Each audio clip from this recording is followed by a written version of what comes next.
Hey there all Q-tubers. I told you guys I was taking this stick burning pellet grill up to a new level, and here we are today, taking it up to a new level. Let's take you inside. Hey, look at that. Remember that thing? That's the original heavy metal clean burn basket. Yeah, some say it's their fire management basket. Well, of course it is. It is a fire management basket. But the original is the clean burn basket. Know all about that. And look at that. That thing fits perfect down inside the turbocharged stick burning pellet grill. Yep, that's right. So what else we got here? Hey.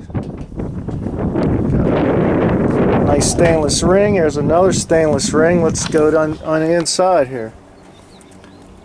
Got a water bowl. Yep, some hot water in there. Piece of foil for easy cleanup. Stainless grate. Hey, and a little smokestack there. So for this, I'll be using the lid that come with the pellet grill. Keep an eye on the temps there. Alright, so what we got here is we're going to fire up some small slivers of maple wood here. It's going to be contained in the clean burn basket. I'll control temps by the amount of wood that I add to the pit. Now, see that Johnson custom pit right there? Well, some might be sad because it's going to be leaving soon. I've had my fun with it. You know, I'll make room for something else. But the thing is, what do I need all that steel, all that sideways motion and everything, trying to get heat and smoke to flow sideways, down and around and up? Heat and smoke naturally go up, people. That's what I'm utilizing right here. Heat and smoke naturally goes up. I got myself a full-blown stick burner right here, just with this little contraption. Cost me next to nothing. Alright, so let me fire these small splits up, and I want to get some smoke on a little piece of boneless pork butt here. Check out, see what kind of temps I could get, kind of temps I can maintain in this vertical pellet stick burner. Yeah, that's right. Okay, so how do I get this stick burner started? Well, just like the other stick burner. A couple small slivers of splits and a torch. Simple as that. Develop a nice hot coal base. Stay on top of the hot coal base. Add a small sliver of split. Stay ahead of it. Will be golden. Alright, so just to ensure clean burn and complete ignition of the splits, hit the turbocharger. Look at it taking off. Guaranteed ignition. That's right. That's my vertical stick burner. Alright, so after only about 5 minutes here and adding one little sliver of split, see the temps? We're up to 300 degrees already.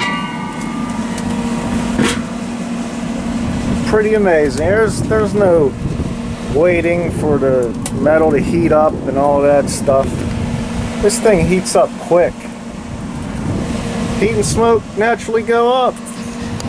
Alright, it's not about this, it's about the pit, but I am going to get a little bit of smoke on this pork shoulder.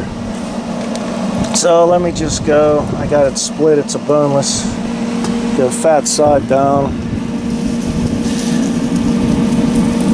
Fat side down. Just going to get some smoke on that, people. If you're wondering, no binder, no rub, no nothing. That piece of meat right there has some sodium solution added to it, so don't need no salt. It don't need no rub. Don't need nothing. Just smoke. Clean burning smoke at that. So you're probably wondering, where's the billowing smoke? There's no billowing smoke. Where's all that dirty smoke? Nothing. I don't see nothing. That's what's up. Alright, so got the digital temp probe in there and keeping my hot coal base going and adding a small sliver when the temp drops down to about 235. I gotta tell you, it's running, even with the water pan in there, it's running a little bit hotter than I would like, but hey, you know, we're going between like 235 and it's hitting 300. You know, I just gotta cut down my splits even smaller, you know, but I don't mind. So see how quick that ignites. We're just bebopping around.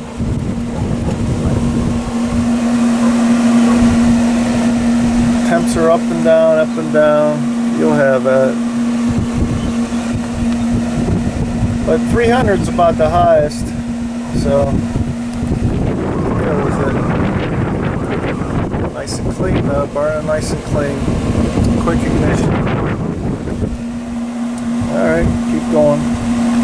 Alright, well the past couple of splits that I've added to the hot coal base, been able to keep it right around 280, below 280.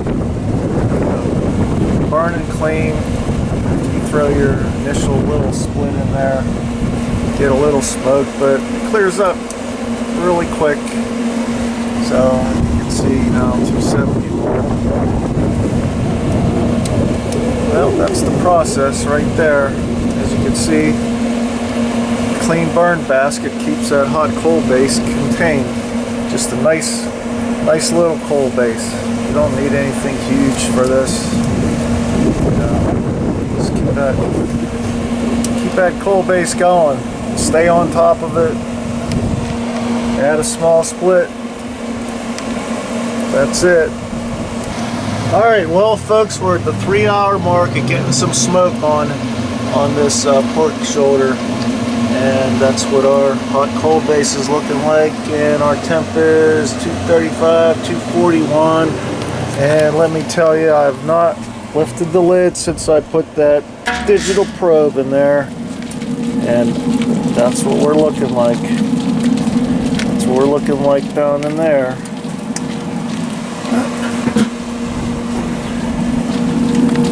So that's looking really nice. Like I said, no rub, no nothing. Sodium solution in that shoulder. So I'm going to get this off now. It's got plenty of smoke, and I will continue in the oven, and I will season it before and after it goes into the oven. Well, if you're wondering what I'm making here, I'm making my version of smoked Hungarian paprika bacon for Easter. You have salt, pepper, garlic powder, onion powder, hot paprika, and regular paprika. And I cooked it to 195 internal, wrapped it up, put more seasoning. And as you see, I got a heavy pot on it. And into the fridge it goes overnight. And here it is the next morning after chilled. Yeah, look at it. It looks terrific. Let me slice it. Yep, that's what it's looking like right there. My version of smoked Hungarian paprika bacon. And that's what it's looking like, sliced up. Nice little smoke ring. And this is how I eat it. With a slice of white bread with some beet horseradish. Well, happy Easter, folks. Thanks for watching.